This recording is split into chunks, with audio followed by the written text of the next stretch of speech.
And welcome back to Coast. George Norrie with you, along with Mark Lerner. Our website, greatbearenterprises.com. How'd you get that name, by the way, Mark?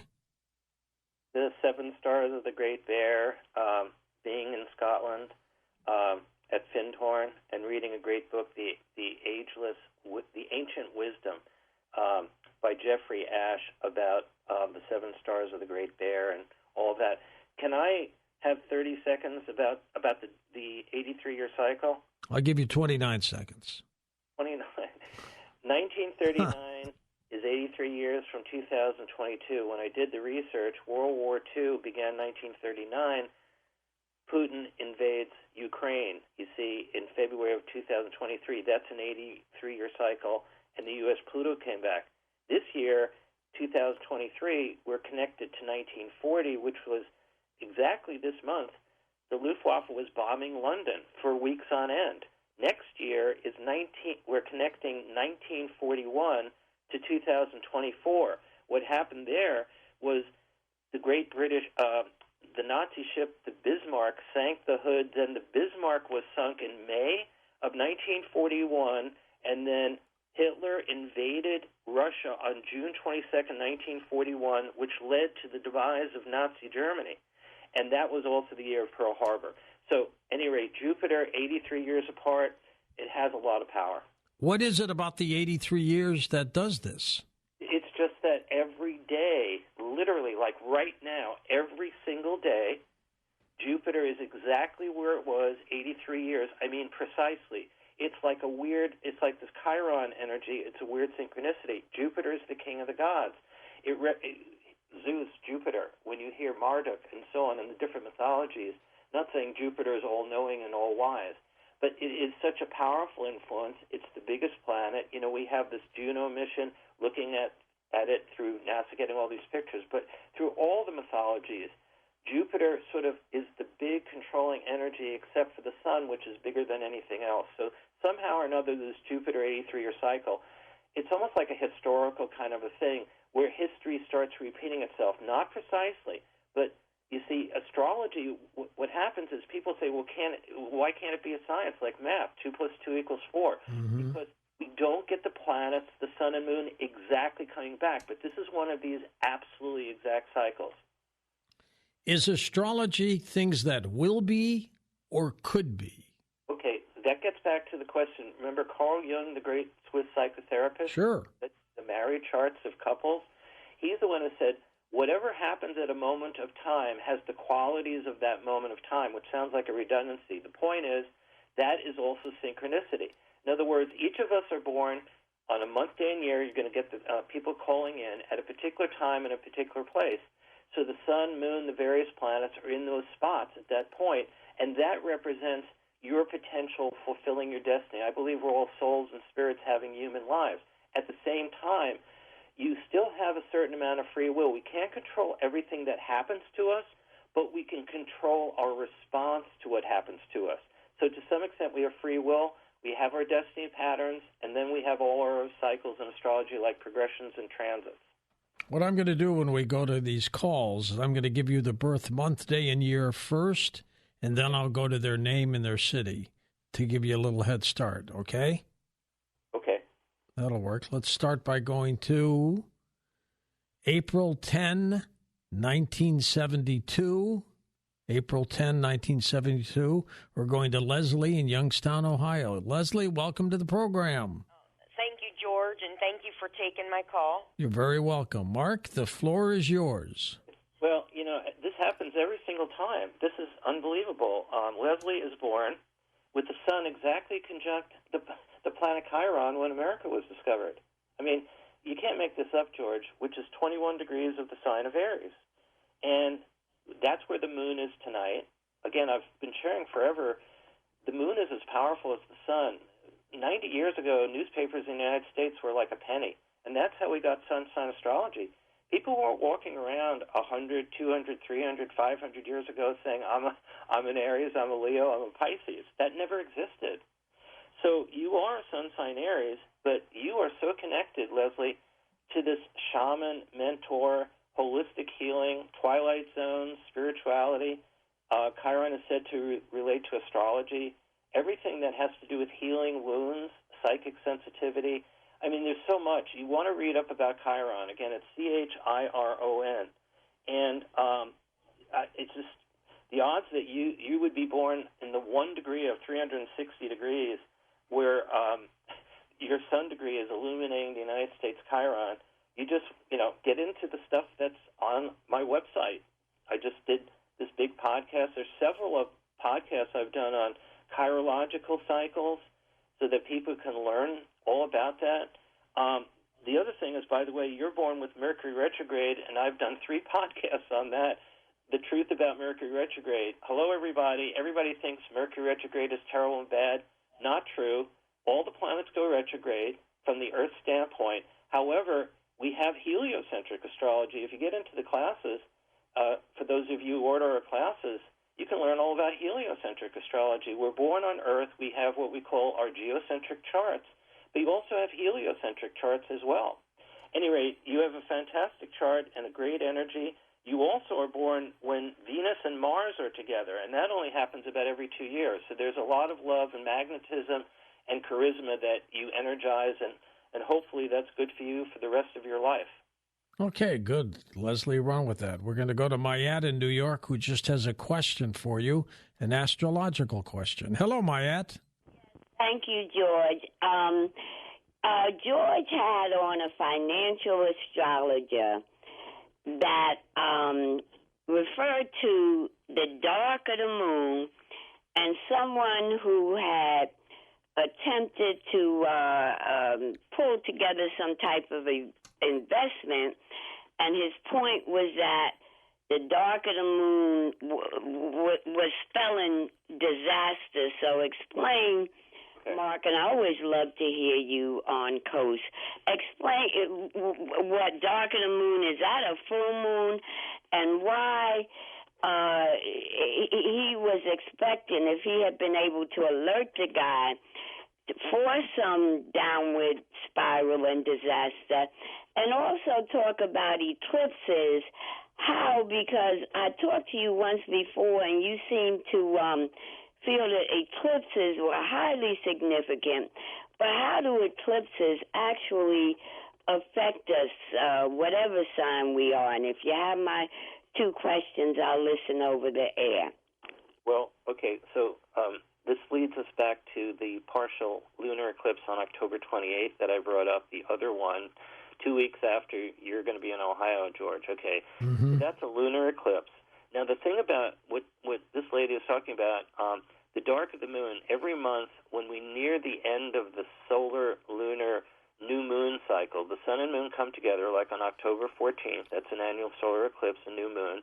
And for near 29 days, which is the sun-moon cycle, we get a cycle called the dark of the moon. It all has another name, the balsamic moon.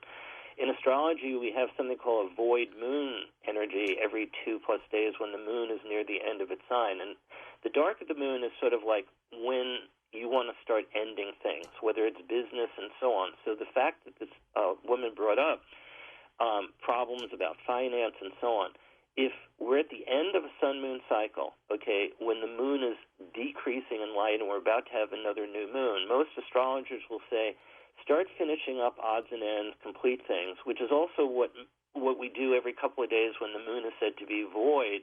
The moon has a 2 to 2.5 day cycle. The sun has a 30-day cycle through one sign of the zodiac.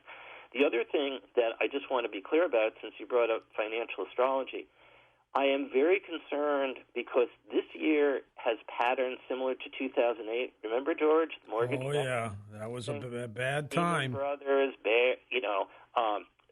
what happened with the Fed, Ben Bernanke, Hank Paulson in the fall of the year when McCain and Obama were running against each other. And we had the Fed chief and Hank Paulson asked Congress for $700, $800 billion. And it eventually happened, but like the country was collapsing, and then these banks were changed and all these different investment things. And that's 15 years from now, which is half of the Saturn cycle. But the partial lunar eclipse of October 28th is triggering, okay, I'm not saying we're going to have a crash, But having studied the financial crashes and panics in all of American history, it's alarming that we get an eclipse on October 28th, because on October 28th and 29th were the final 2 days in New York City when the New York City Stock Exchange collapsed, okay? And that's what led to the Great Depression. That's when Pluto was discovered, and that's when all of these dictators went throughout Europe. Hitler, Franco, Tito, Stalin, Mao, and so on. So, I'm not saying we're going to have that, but there are already a lot of warnings. And George, every October is a worrisome month because of the New York Stock Exchange great crash of 1929. That's right. That's a great month, though, weather-wise, isn't it? Well, look, the October 14th date is that's sort of a ring of fire. That's the new moon that brings everything, and that day is more auspicious, shall we say, than the one 2 weeks later. It's not just the partial lunar eclipse. Mars and Mercury and Jupiter, there's a lot of antagonism on that second one toward the end of October. And by the way, in early November, and then at the end of the year, we get a Mercury retrograde from December 12th to January 2nd. Next year starts when Mercury is in reverse, and Jupiter will be stationary, this 83-year energy, and re-triggering the one from October 28th. So I am concerned that we haven't solved a lot of these financial things that have happened this year, starting in March. Remember the Silicon Valley Bank? I mean, the Fed and everybody, the Secretary of Treasury, they haven't solved all these things. Next birthday, June 26th, 1990. June 26th, 1990.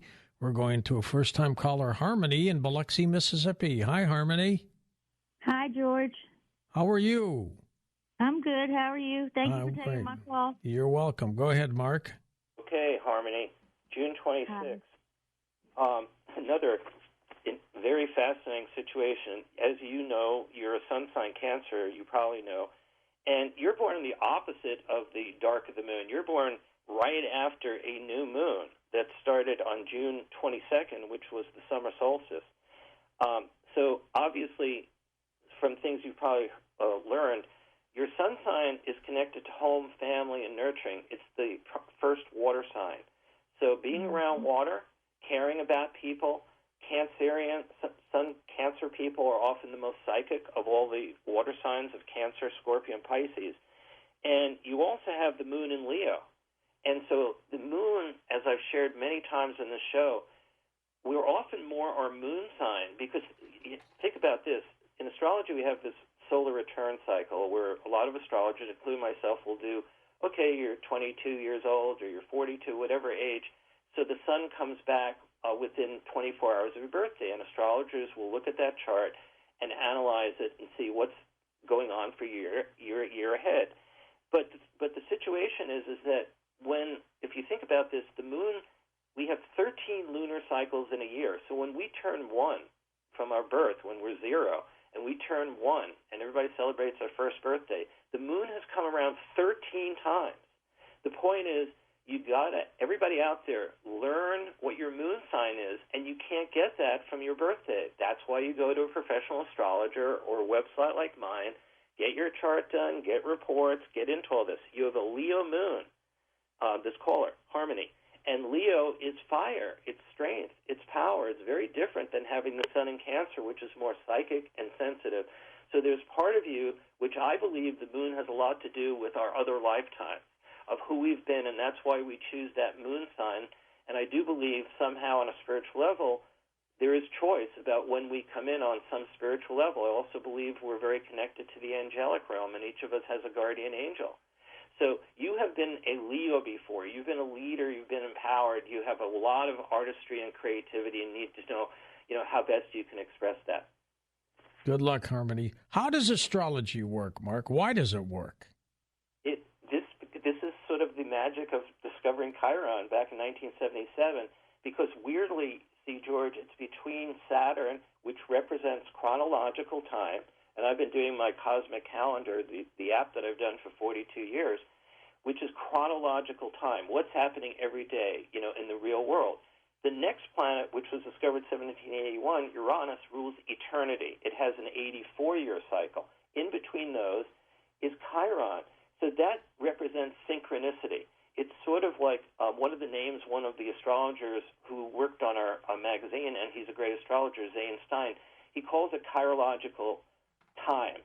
So that's kind of what the twilight zone is, this whole idea about Chiron, that the reason your chart is working is not because we've had an astronomer sort of contact me twice now and say, you're all con artists in astrology. There's no way Jupiter can influence you. It's hundreds of millions of miles away. He's right. That's not what's happening. Planets are not making us do things. We're not puppets.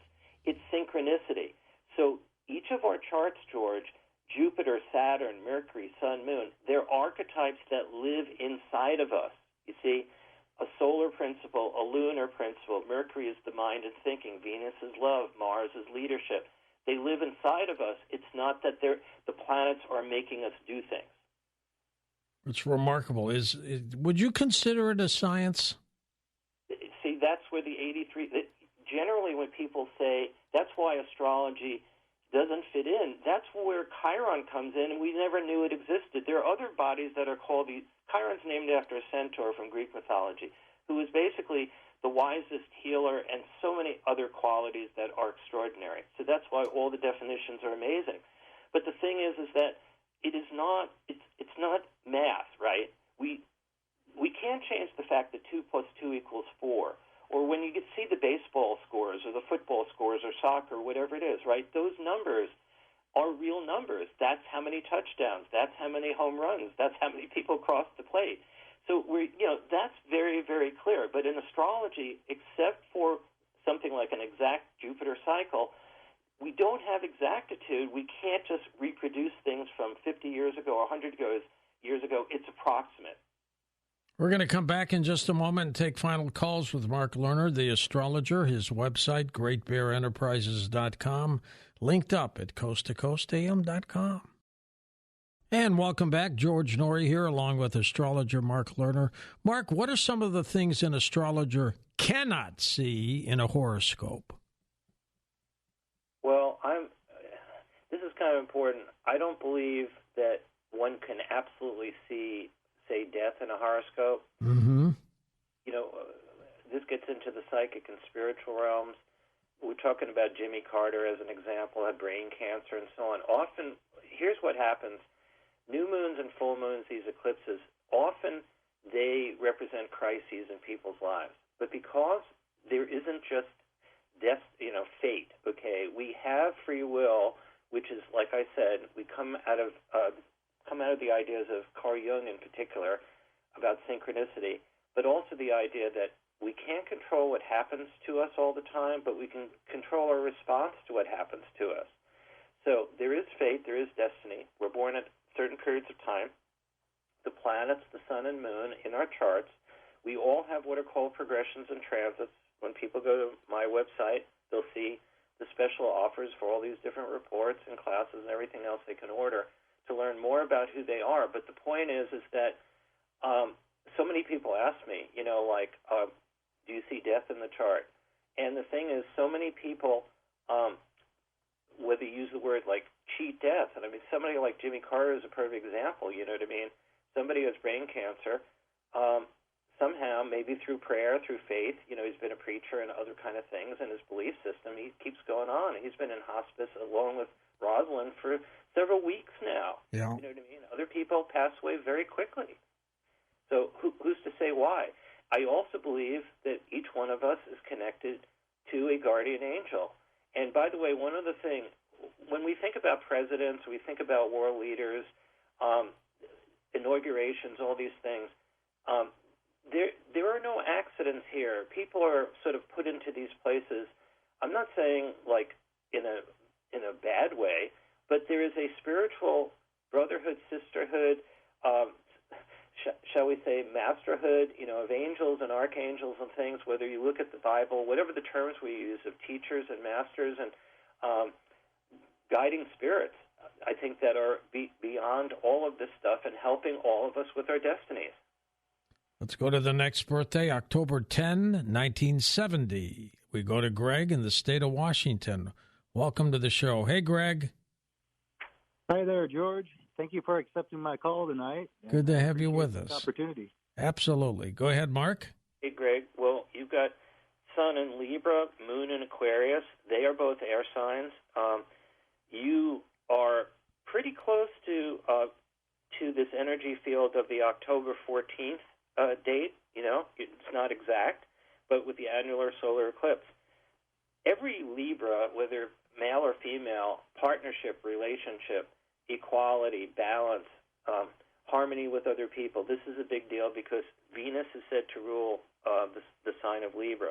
Now, because you have the Moon in Aquarius, that's what we call the universal air sign. It's a wonderful combination to have. It's what we call a trine.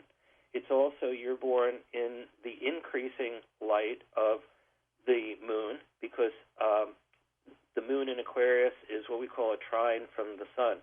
So everything on a mental level, communication, and also intuition.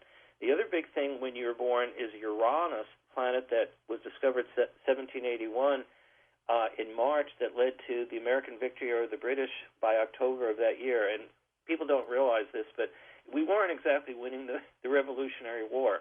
And can you imagine a Las Vegas, in 1776, who's going to win this? The vast British Empire or these 13 colonies. And it was the discovery of Uranus in England that actually represented this whole turn of fortunes that led to Washington defeating Cornwallis by the end of that year. The point is, Uranus was actually discovered in England, and you have Uranus with your Sun. So you don't have the Sun alone by itself. You also have Mercury there. So you have Mercury, Uranus, and the Sun. That's a fantastic combination of ideas and inspirations, inventing things, just having your intuition above and beyond your intellect. This is a big deal in your life. Now, he was born on October 10, 1970. What if he was born on October 9, 1970? Would his life be that much different? Every day the moon changes about half of a sign. So what's happening is, depending on the time of day, if it was very early, the moon might have been in Capricorn. And then the different alignments are changing. There's 250,000 babies born almost every day at this point in human evolution. Think about that. When we're little kids, sometimes, oh, wow, I'm born October 10th, so are you. When we're in grade school, kindergarten or something, we often run into what we would call a time twin. But as time goes on, literally there's 250,000 other Gregs born October 10, 1970. It's almost as if Mother Nature and Spirit is saying, look, got a Sun in Libra, a Moon in Aquarius, Mercury in Libra, Uranus in Libra, these other planetary energies, and we want to be prolific. We want as many Gregs going out there. Often you never meet one another, but each day is very different, and each hour every day, plus what's called the rising sign in the east, which has a lot to do with the window to the world in the future, changes often every 2 hours of time. Next birthday is May 13, 1964. May 13, 1964. We're going east of the Rockies to Watertown, New York. Madonna is with us. Hey, Madonna, welcome. Hi, George. Good luck next month. And Mark, Thank you. I heard you in June. You are fascinating, and I love how you explain it for those of us who like to know that, too, Thank you so much. Okay, well, Madonna, you are, as you undoubtedly know, a Taurus. Venus is said to rule Taurus and Libra. So most Taurians, one of the big things, because I've known a lot of Taurians in my life and people with the Moon in Taurus and Venus in Taurus, you need emotional security in order to have financial security. You need financial security to have emotional security. They sort of go hand in hand. Now, and again, what you do in the material world as a soul, in other words, you're coming here. This is the other thing to realize. A lot of people will hear, oh, a Taurus, okay, so you're good with money. The point is you need to learn to be good with money. So, just like a Piscean sun sign person needs to develop psychic sensitivity and empathy and kindness, it doesn't automatically happen. Not every Piscean. For instance, that's my sun sign, and when I learned about German generals in World War II who are very violent, sometimes you can have a Pisces who's warm-blooded, hopefully empathic and nurturing, and other times cold-blooded. In your sign, Sun in Taurus, that is incredible energy with a lot of Venus. And by the way, you're born with the Moon in Gemini. So that's not in the dark of the moon. That's in the waxing energy. We had somebody call a few minutes ago with the sun in Cancer and the moon in Leo. So you want to develop not just the earthy side of yourself and the Venusian of love and creative artistry, but the power of your mind and thought process, okay? Plus, you do have Venus in the sign of Cancer. So like the other person who called it was sun sign Cancer, home, family, and your psychic sensitivity is also very strong. Excellent. Thanks, Madonna. Next up, August 14th, 1955. We're going to Toronto, Canada. Nina's with us. Hello, Nina. Welcome to the show. Good morning, George. Good morning, Mark. Morning. Go ahead, Mark. Thank you for taking my call. Okay, Nina. August 14th. Mark, can I ask a quick question? Why are there three different types of astrology? There's Vedic, Chinese, North American. Is there any difference with all that? Okay, another time we will do that, but here's the thing. Vedic is connected to Indian astrology, which is more related to the constellations, the star groups, which is an older astrology. Western astrology is more mathematical, okay? Chinese goes back several thousand years. You get things like different elements and then metal and so on. But each culture has its sort of variety, but Europe and America, basically, we're dealing with a much more mathematical astrology. But depending on which system you go to, you can get fairly similar answers, but there are different approaches. That's all I can tell you. Now, back to August 14, 1955. So you are a sun sign Leo, and you have the moon in Cancer. You're the reverse of the woman who called in who is a Cancer sun sign with the moon in Leo. You actually are born in the balsamic or the dark of the moon phase. And there's nothing wrong with that. The idea of balsam is sort of like the spiritual vapors and so on. It's almost as if from a soul standpoint, you're ending a long series of lifetimes. So by incarnating when the moon is nearing the sun, okay, it's like you're trying to take these other lifetimes, and you have the moon in Cancer, so you've been very psychic. Home, family, nurturing have been very important to you. But now you're also developing leadership, strong will, okay, the heart energy. Leo is a fixed fire sign. Being in charge, having lots of people sort of surrounding you. But the big thing about Leo, by the way, for everybody out there, is it's important to be as magnanimous and loving as possible and not to be self-centered. This is the big thing about Leo. Be as heart-centered and loving and kind as possible will help you throughout this whole lifetime.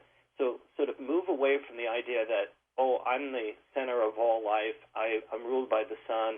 These planets are revolving around me, and therefore I'm all important. So the more loving, magnanimous, generous, and kind you can be, so much better for this life and future lives, if you decide to come back. All right, we'll take a couple more calls, Mark, and the clock will get us December 30th, 1980. December 30th, 1980. Matt's with us in Montgomery, Alabama. Hello, Matthew. Go ahead.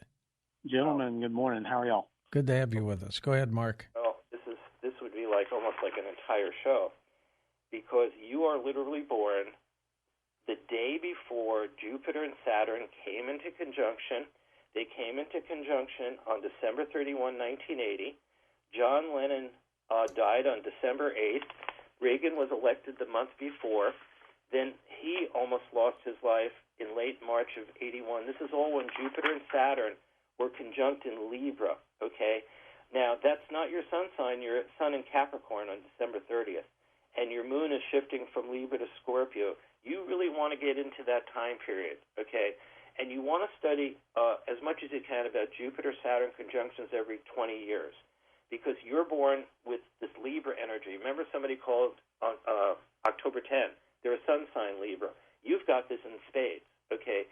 So you have the two biggest planets in Libra, which is, again, working in society, partnership, but sort of on a grand scale, doing things in society, in the world, to make the world a better place, to bring more peace and harmony. It actually connects up to that October 14th annular solar eclipse when the sun and moon are both in Libra. So just remember, you have Jupiter and Saturn together. That can only happen every 20 years, and there were three of those in December of 80, and then March of 81, and then in July of 81. So go back to that time period. Learn a lot about that history and about your chart. Next up, August 9th, 1975. August 9th, 1975. Jeremy's here. Hey, Jeremy in North Dakota. Yep, Jamestown, North Dakota. And I first want to wish you all a happy Feast of Tabernacles. Thank you very much, Jeremy. Go ahead, Mark. Okay, you have Venus retrograde in Virgo, which is interesting because Venus just was retrograde, and you're born when the Moon and Venus are together. So I said, whether you like Joe Biden or not, he has the Sun with Venus, you have the Moon with Venus, and Virgo is a sign of service, of study, people who are librarians, who are writers, who are researchers. You want to tune into that, but you are also, like a lot of these callers, you have the Sun in Leo, just like the last caller. You also have Mercury in Leo, which is the power of the mind. So, like I said before, being a leader, okay, coming from the heart, being magnanimous. Every one of you out there with your Sun in Leo or a Moon in Leo or Mercury, Venus, Mars in Leo, what you got to do is like, hey, it's not what I'm attracting to myself. It's not what I want or what I need or that I can control all these people. It's how can I be more loving? You want to think of yourself as a light and love-giving sun, the more you can give to other people, and that will bring you a lot more happiness than trying to sort of like figure out what am I going to get out of something. Mark, take a minute and tell folks about your website, your app, your magazine. Go ahead, please. Okay, Astrology Cosmic Calendar with a K app for iPhone and Android phones, free one daily, and subscription pennies a day. We've got the special offer section at GreatBearEnterprise.com, 50% off, limited time only on individual astrology and numerology reports that are sent to people based on your birth data within 48 to 72 hours by email attachment. My classes, again, are literally $500 less than they used to be at $279, 36 classes. Plus, I have my readings. There's a whole bunch of other things. Pretty much go to GreatBearEnterprises.com, go to special offers, the astrology shop, check it all out. The last quarter of 23, we're going to have a good year? I would like, if you decide to have me on again, to talk about all of this election stuff because it's going to start. I mean, it's already out there. And I'm already looking at January 20th, 2025, the election in November. There are quite a few good energies that are coming up. And in my cosmic calendar, every day there are positive alignments. If people get it one day at a time for free or, pay to go into the future, the astrology cosmic calendar, every day, the moon, the cycles, there's always something favorable. Okay? Let's just keep our eyes on it, Mark Lerner. Up next, investigative reporter Cheryl Jones with evidence of UFOs.